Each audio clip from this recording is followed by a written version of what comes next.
Welcome to Shri Shri food. આજે આપણે બનાવીશું ટમટમ ખમણ। મારી ચેનલ પર ઘણા અલગ અલગ ખમણની રેસીપી આપેલી જ છે, જેમાં નાયલોન ખમણ, વાટી દાળના ખમણ, ઢોકળા, આ રીતે અલગ અલગ રેસીપી મેં મૂકેલી જ છે। તો આજે આપણે ટમટમ ખમણ બનાવીશું। તો ચાલો બનાવવાની શરૂઆત કરીએ। વાટી દાળના ખમણ બનાવીએ તેમાં આપણે દાળને પલાળીને અને પછી વાટીને બનાવતા હોઈએ છીએ, પણ આ ટમટમ ખમણમાં આપણે તે પ્રોસેસ કાઢી નાખેલી છે। સીધો જ આપણે કરકરો ચણાનો લોટ લીધેલો છે અને જરૂર પ્રમાણે પાણી લીધેલું છે। તો અત્યારે મેં ચણાનો આ કરકરો લોટ લીધેલો છે, ચણાની દાળને કરકરી દળાવીને તૈયાર કરેલી છે। હવે તેમાં આપણે નોર્મલ જ પાણી લઈશું અને ચણાની લોટને પલાળી દઈશું। આ રીતે તેનું બેટર બનાવી તૈયાર કરી લઈએ। આ બેટરને આપણે 1 થી 1.5 કલાક માટે આમ જ પલાળીને રહેવા દઈશું, જેથી આમાં જાડી જે કરકરો લોટ છે તો તેની કણી હોય તે એકદમ સરસ રીતે પોહી જશે, પલળી જશે। અને જો તમને ઉતાવળ હોય તો તમે હુંફાળા પાણીમાં અડધી કલાક પલાળશો તો પણ ચાલશે। હવે બેટર વધારે પાતળું પણ નથી કરવાનું અને જાડું પણ નથી રાખવાનું। આ બેટર તૈયાર થઈ ગયું છે। હવે આપણે આ બેટરને 1.5 કલાક માટે રેસ્ટ આપીશું। હવે આપણે 1.5 કલાક બાદ આ રીતે ઢોકળિયાને ગરમ થવા માટે મૂકી દઈએ।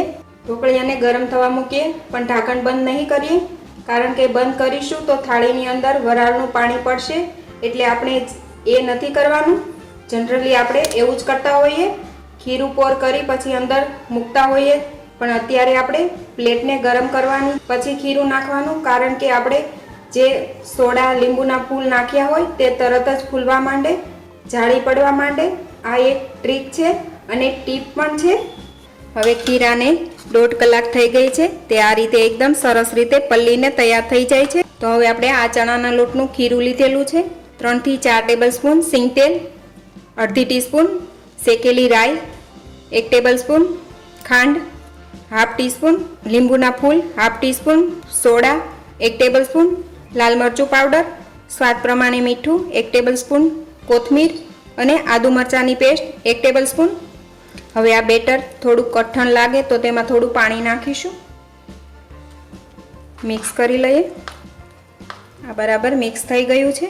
હવે તેમાં ખાંડ નાખીશું। આ ખાંડ બિલકુલ ઓપ્શનલ છે, પણ ખાંડનો ટેસ્ટ એકદમ સરસ આવે છે એટલે નાખું છું, તમને ન નાખવી હોય તો પણ ચાલે। આદુ મરચાંની પેસ્ટ નાખીશું, તમને જે પ્રમાણે તીખું પસંદ હોય એ રીતે તમે પેસ્ટ નાખી શકો છો। હવે લીંબુના ફૂલ નાખીશું। આપણે નાયલોન ખમણમાં કેટલા બધા લીંબુના ફૂલ નાખીએ છીએ, પણ આમાં એટલા બધા નહીં નાખીએ, અડધી ટીસ્પૂન જ લીધેલા છે તે નાખીશું।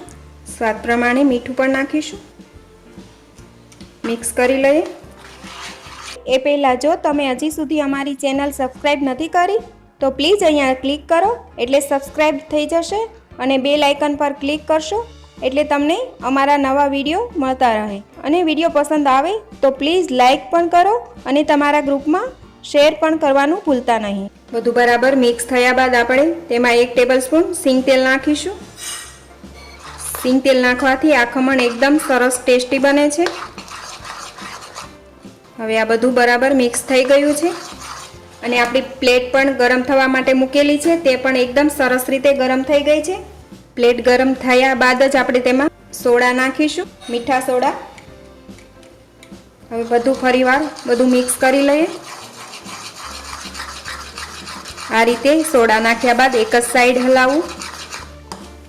આ રીતે એકદમ સરસ રીતે ખીરું ફૂલી જશે। આની અંદર ચપટી હળદર નાખવી હોય તો એ પણ નાખી શકાય છે, પણ અત્યારે આપણે ટમટમ ખમણમાં નથી નાખતા। હવે આ સરસ ફૂલી ગયું છે। હવે તેને આપણે પ્લેટમાં પોર કરીશું। આ રીતે પ્લેટને ચેક કરી લઈએ, ગરમ થઈ ગઈ છે। હવે તેમાં ખીરું પોર કરી દઈએ, ખીરું નાખીશું। ડીશને થોડી આ રીતે હલાવી લઈએ। હવે ઢાંકણ બંધ કરી અને તેને 20 મિનિટ માટે ચડવા દઈએ। ગેસની ફ્લેમ આપણે હાઈ રાખીશું। 20 મિનિટ બાદ આપણા ખમણ એકદમ સરસ રીતે ચડી ગયા છે, તમે જોઈ શકશો એકદમ સરસ રીતે ફૂલીને ઉપર આવી ગયા છે। હવે આપણે પ્લેટ બહાર લઈ લઈએ। પ્લેટ બહાર કાઢીને આપણે 5 થી 7 મિનિટ માટે ઠંડી કરી લઈશું। હવે આપણા ખમણ એકદમ સરસ રીતે ઠંડા થઈ ગયા છે। આ રીતે પ્લેટથી અલગ થઈ જાય એટલે સમજી જવું થઈ ગયા છે। હવે તેને આપણે કટ કરી લઈએ.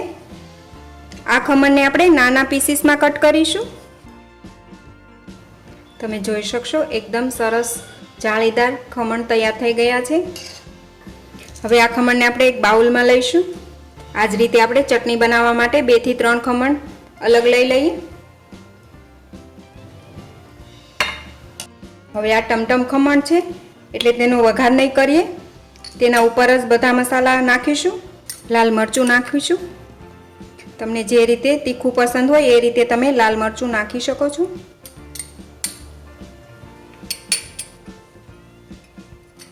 હવે તેના ઉપર જ આપણે કાચું સિંગ તેલ નાખીશું.